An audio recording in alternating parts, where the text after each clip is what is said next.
Okay guys, तो अब हम बात करने वाले हैं इसकी अटैचमेंट्स पे। ठीक है, उससे पहले मैं आपको एक और चीज समझाना चाहती हूँ कि इस तरीके से जब ये रिब पीछे जा करके यहाँ पे, सबको पता है कि यहाँ पे वर्टिब्रास होंगी, थोरेसिक वर्टिब्रास। तो जब ये पीछे जा करके इससे जुड़ेगी तो होता क्या है कि जो हेड होता है ये तो बॉडी पे जुड़ता है। अगर आपने वर्टिब्रल बॉडीज पढ़ी है तो आपको ज्यादा अच्छे से समझ में आएगा। अगर आपने नहीं भी पढ़ी है तो भी कोई टेंशन वाली बात नहीं है, अभी आप सुन लो, एज इट इज जो मैं बोल रही हूँ वो लर्न कर लो। उसके बाद नेक्स्ट वीडियो जब वर्टिब्रल बॉडीज की आएगी उसको जब आप देखोगे तो और अच्छे से आपको समझ में आएगा, क्योंकि तब इन दोनों को मिला करके भी कुछ पॉइंट्स बताए जाएंगे, रिब्स और वर्टिब्रास को।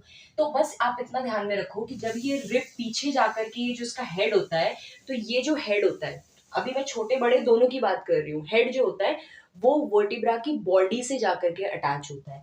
लेकिन जो इसका ये ट्यूबरकल होता है, मैंने बताया था ट्यूबरकल का आर्टिकुलेटिंग सरफेस जो है वो किससे होगा, इस वर्टिब्रल बॉडी की ट्रांसवर्स प्रोसेस। अगर आपने वर्टिब्रा को देखा है तो इस तरीके से उसकी बॉडी होती है और ऐसे पीछे की तरफ साइड से ट्रांसवर्स प्रोसेसेस निकल रहे होते हैं, बीच से स्पाइनस प्रोसेस निकल रही होती है। मैंने डायग्राम भी बनाया है। तो ये क्या है कि आप बेसिकली ऊपर से देख रहे हो, तो अगर आप सुपीरियर व्यू से देखो तो ये वर्टिब्रा की क्या हो गई, बॉडी हो गई।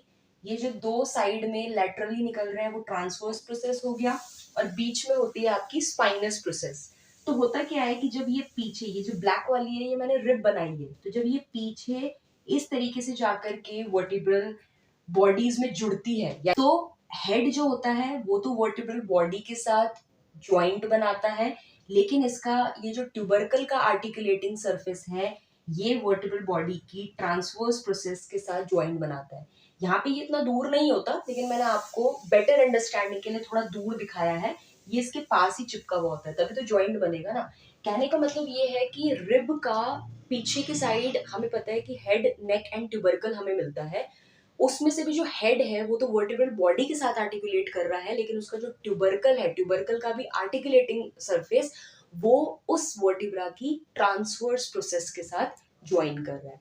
तो ये पता चल गया कि दो ज्वाइंट बन रहे हैं वर्टिब्रा के साथ। कहाँ कहाँ पे, एक वर्टिब्रा की बॉडी के साथ और एक वर्टिब्रा की ट्रांसवर्स प्रोसेस के साथ। अब हम यहाँ पे देखते हैं थोड़ी बहुत ही अटैचमेंट्स के बारे में। तो सपोज हम ये देख रहे हैं और यहाँ पे जो हेड है ये इस वर्टिब्रल बॉडी के साथ आकर के जुड़ गया।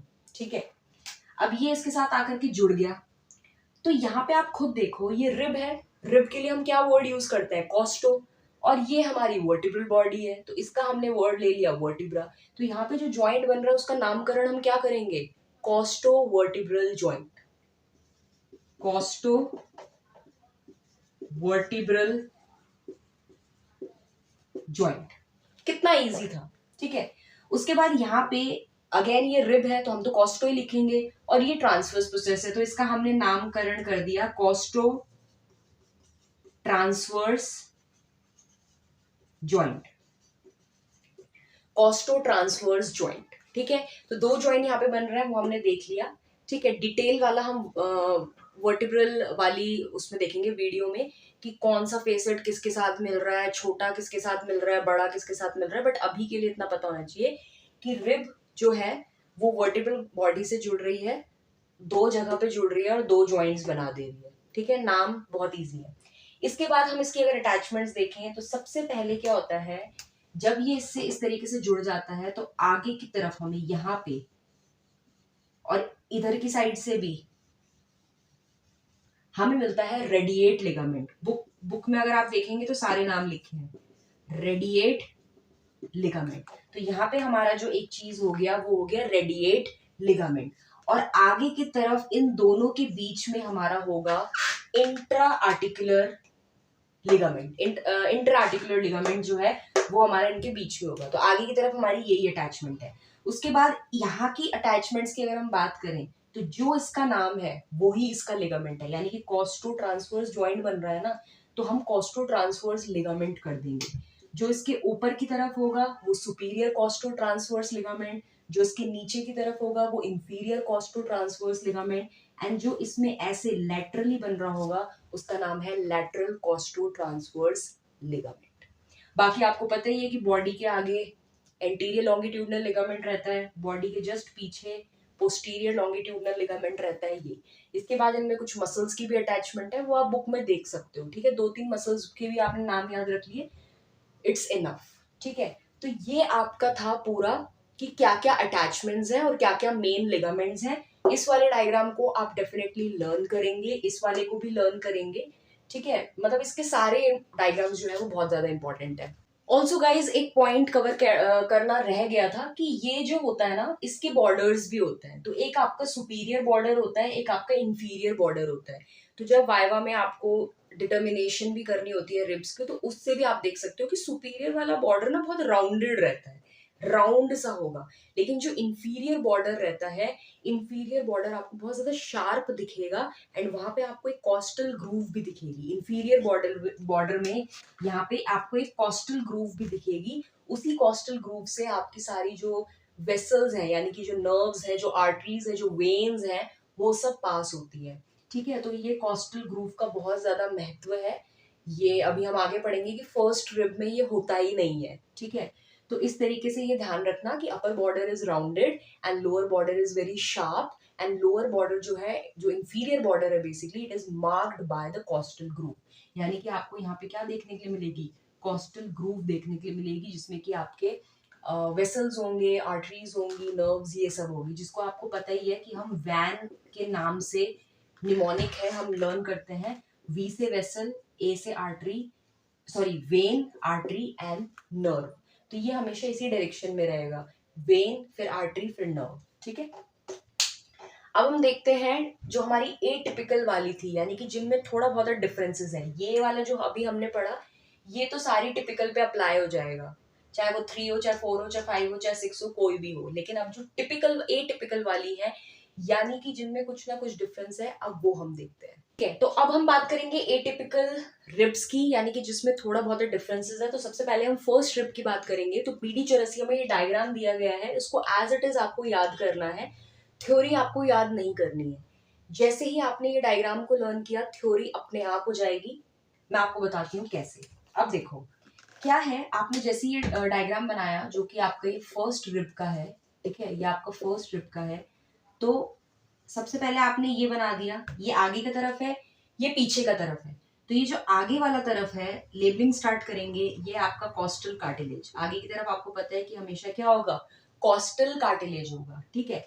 अब मैंने फर्स्ट वीडियो में आपको बताया था कि इस तरीके से ये मैन्यूब्रियम है, इस तरीके से ये ऊपर की तरफ क्लैविकल से जुड़ के स्टर्नोक्लैविकुलर जॉइंट बना रहा है, लेकिन इसके नीचे ही जस्ट आपका मैन्यूब्रियम पे फर्स्ट कॉस्टल कार्टिलेज, यानी कि जो रिब जुड़ती है, इस तरीके से जुड़ती है। अब क्योंकि ये क्लोज रहती है टू दिस जॉइंट, तो यहाँ पे क्या होता है कि आपको कॉस्टोक्लैविकुलर लिगामेंट मिलता है। कॉस्टो हमने वर्ड यूज किया रिब के लिए, और ऊपर क्लैविकल है तो लिगामेंट्स होंगे, क्योंकि ये बहुत आसपास है ना स्ट्रक्चर। तो कॉस्टोक्लैविकुलर लिगामेंट आपका रहता है, इसीलिए दूसरा स्ट्रक्चर जो है इट इज कॉस्टोक्लैविकुलर लिगामेंट, ठीक है। उसके बाद आपको पता है कि इधर की तरफ हमारी सबक्लेवियन मसल भी होती है। तो ये वाली आपकी जो होगी, ये होगी सबक्लेवियन मसल। क्या हो गई, सबक्लेवियन मसल। ऑल्सो आप देखेंगे तो उसमें वो रेड कलर की दिखा रखी होगी। बीडी चौरसिया में जहां पे भी रेड कलर का आपको अटैचमेंट दिख रही है ना, वो हमेशा ये दिखाएगा कि ओरिजिन हो रहा है मसल्स का। जो ब्लू होगी वो दिखाएगा कि इंसर्शन हो रहा है मसल का, और जो ग्रीन होगा वो हमेशा फैशिया। तो इस तरीके से भी आप डायग्राम को देख सकते हो। तो रटना नहीं है, आगे की तरफ जाहिर सी बात है कॉस्टल कार्टिलेज होगा। अब कॉस्टल कार्टिलेज से ये जो है, ये रिब जुड़ रही है, बीच में कोई जगह नहीं होती है, लेकिन आपको समझाने के लिए ये बताया गया है। तो ये आपकी जो है, ये पूरी फर्स्ट रिब है यहाँ तक, और ये जो हो गया ये कॉस्टल कार्टिलेज हो गया। अब क्या हो गया कि ये बिकॉज इधर की तरफ ऐसे जा रहा है, because it is in close proximity to the clavicle, तो यहाँ पे कॉस्टो क्लैविकुलर लिगामेंट भी आपको मिलेगा और सब क्लेवियन मसल भी मिलेगी। अब होता क्या है कि ये इसका सुपीरियर सरफेस है, ऊपर है ना, सुपीरियर सरफेस है। अगर आप फर्स्ट रिब को देखोगे ना, तो उसका फीचर में भी ये चीज है कि एक तो उसमें कॉस्टल ग्रूव नहीं होता, और एक वो फ्लैट होती है और थोड़ी कर्व होती है, ट्विस्टेड होती है बेसिकली।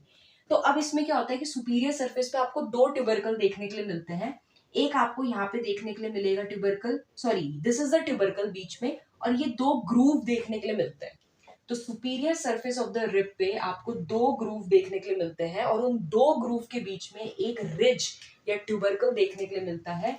तो इस ट्यूबरकल को हम बोलते हैं स्केलीन ट्यूबरकल। क्या बोलते हैं?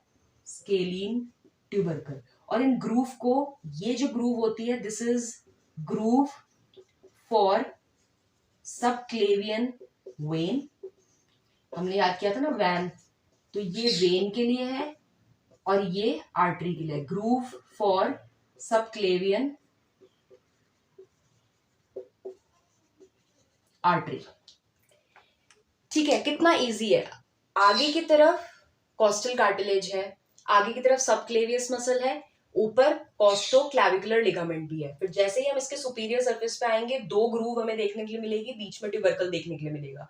जो 2 ग्रूव हैं, पहली है groove for the subclavian vein, दूसरी है groove for the subclavian artery, और बीच में ट्यूबरकल है जिसका नाम है स्केलीन ट्यूबरकल। क्या है? Scalene tubercle. अब यही जो स्केलीन ट्यूबरकल होता है ना, ये अटैचमेंट देता है एक मसल को जिसका नाम होता है स्केलिनियस एंटीरियर।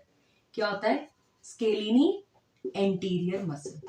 तो ये याद रखना कि स्केलिन एंटीरियर मसल को ही यहीं पे ये अटैचमेंट देता है।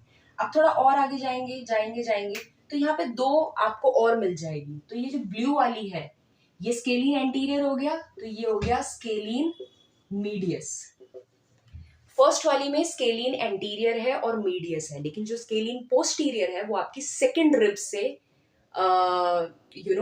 सेकंड रिब से रिलेटेड है।